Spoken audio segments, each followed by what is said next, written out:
सुमंत्र ने राजा दशरथ की कोठी में पांव धरे। तब देखा कि वे अपने बेटे के बिछोह से तरफड़ाते छटपटाते बेसुध हुए पड़े हैं।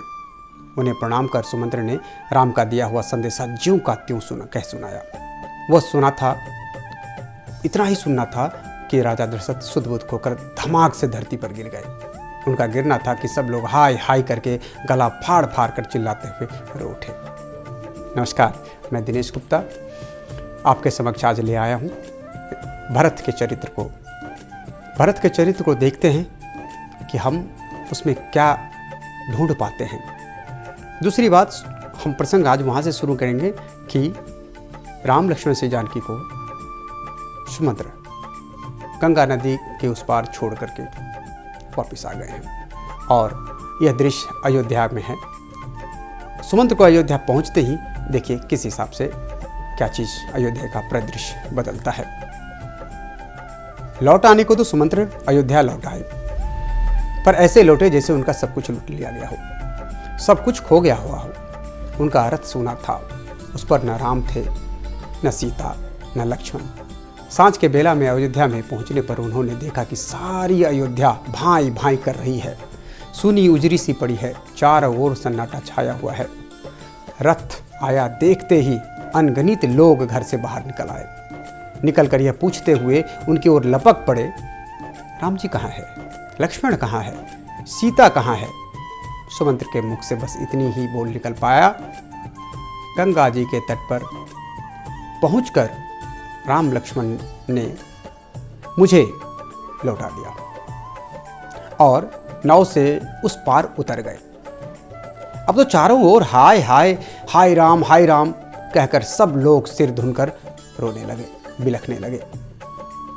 सब घरों की नारियां छाती फाड़ देने वाला रोना चिल्लाना सुनकर सुमंत्र ने अपना मुंह ढक लिया। 7 रेवड़ियां लांघकर जब सुमंत्र ने राजा दशरथ की कोठी में पांव धरे, तब देखा कि वे अपने बेटे के बिछोह में तरफड़ाते छटपटाते बेसुध हुए पड़े हैं। उन्हें प्रणाम कर सुमंत्र ने राम का दिया हुआ संदेशा ज्यों का त्यों कह सुनाया।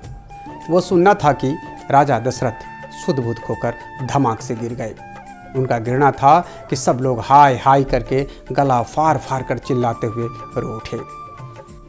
सुमित्रा और कौशल्या ने संभाल कर जैसे तैसे राजा दशरथ को उठाया और कौशल्या ने उनके कान में चिल्ला कर कहा, ये सुमंत्र जी राम का संदेशा लेकर रीते हाथ लौट चले आए हैं, इनकी बात क्यों नहीं सुनते। आपने इतने भले बेटे को जंगलों में भटकने और धूल फांकने के लिए भेजकर आप लाज से क्यों गड़े जा रहे हैं। उठिए, आपने अपनी सच्चाई पर ठप्पा लगाकर जो पुण्य कमाया है वह भी ले लीजिए। जब आप ही ऐसे धीरज खो बैठेंगे तब यहाँ जितने लोग आए बैठे हैं सब जान से हाथ धो पाएंगे महाराज, सब जान से हाथ धो बैठेंगे। जिसके के डर से आप राम की बात नहीं पूछ रहे हैं वह यहाँ नहीं है, इसलिए डरिए मत, घबराइए मत और कांपिए मत। यह कहते कहते कौशल्या का गला भराया और वे अपने आप को संभाल नहीं पाई, धरती पर लुढ़क कर जा गिरी।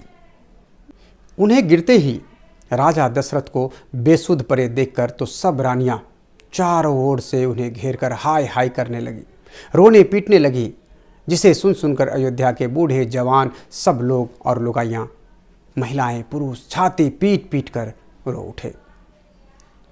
सुध आने पर राजा दशरथ ने बहुत भर्राए हुए गले से बिलखते हुए सुमंत्र से पूछा, बताओ राम कहाँ है, वहाँ कहाँ रहेंगे, क्या खाएंगे, वो क्या पीवेंगे, कहाँ सोएंगे, कैसे सोएंगे, बताओ न सुमंत्र, राम कहाँ है। सुमंत्र देखते रहे, दशरथ पूछते हैं, राम लक्ष्मण और सीता तीनों झाड़ झंगार के बीच कटीली झाड़ियों को होते हुए कंकरीली पथरीली बटिया पर पैदल कैसे चलते होंगे। मेरे लिए उन्होंने क्या संदेशा दिया है, क्या कहा है, बताओ तो सही सुमंत्र, बताओ तो। सुमंत्र एकटक महाराजा को देखे जा रहे हैं। सुमंत्र के वस्त्र को पकड़कर उसको झकझोरते हुए दशरथ पूछ रहे हैं, बताओ न सुमंत्र, बताओ न। सुमंत्र बड़े ढाढ़स के साथ सुबकते हुए, थरथराते हुए, कांपते हुए बताने लगे। उन्होंने आपको और अपनी सब माताओं को प्रणाम और चरण स्पर्श कहलवाया है। अपनी माँ कौशल्या जी के लिए कहा है, मैं ठीक ठाक हूँ और महाराज की आन को पाले जा रहा हूँ। आप महाराज की देखभाल मन लगाकर करती रहिएगा और रानी कैकेयी को भी सुखी रखिएगा। भरत को वैसा ही मानती रहिएगा जैसे राजा को मानना चाहिए, क्योंकि राजा भले ही छोटा क्यों ना हो, उसके आगे सिर झुकाना ही पड़ता है और झुकाना ही चाहिए। और वह जो कुछ भी कहता है और जो भी कुछ कहता चले, अपने सिर माथे पर चढ़ाकर करते रहना चाहिए। और वह जो कुछ भी कहता चले, अपने सिर माथे पर चढ़ाकर करते रहना चाहिए।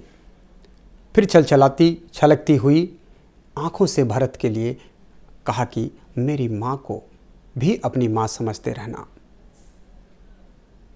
लक्ष्मण ने कुछ बोली मारते हुए यह कहा था कि राजा ने कैकेयी के उल्टी पुल्टी कही मानकर जो उसे पूरा करने की ठान ली, वो ठीक हो या नहीं, पर हमें तो सांसद भोगनी ही पड़ रही है। जो भी हो, मैं अब महाराजा को अपना बाप नहीं मानूंगा और नहीं मानता। अब तो मेरे जो कुछ भी है सब राम ही है। लक्ष्मण के कठोर वचन सुनकर राजा के दिल में, राजा दशरथ के धक से हुआ और फिर वो मूर्छित अवस्था की ओर जाने लगे।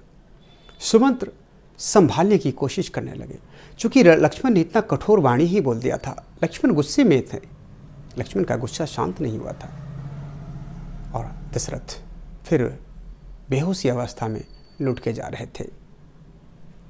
इससे आगे का अगला एपिसोड और भी मार्मिक होगा। आशा करूँगा कि आप पूरा वीडियो देखे होंगे। अगर आप पूरा वीडियो देखे हैं तो लाइक और सब्सक्राइब करने का अनुरोध, साथ ही अगर अच्छे लगे तो कमेंट के माध्यम से सुझाव भी देने का अनुरोध। धन्यवाद।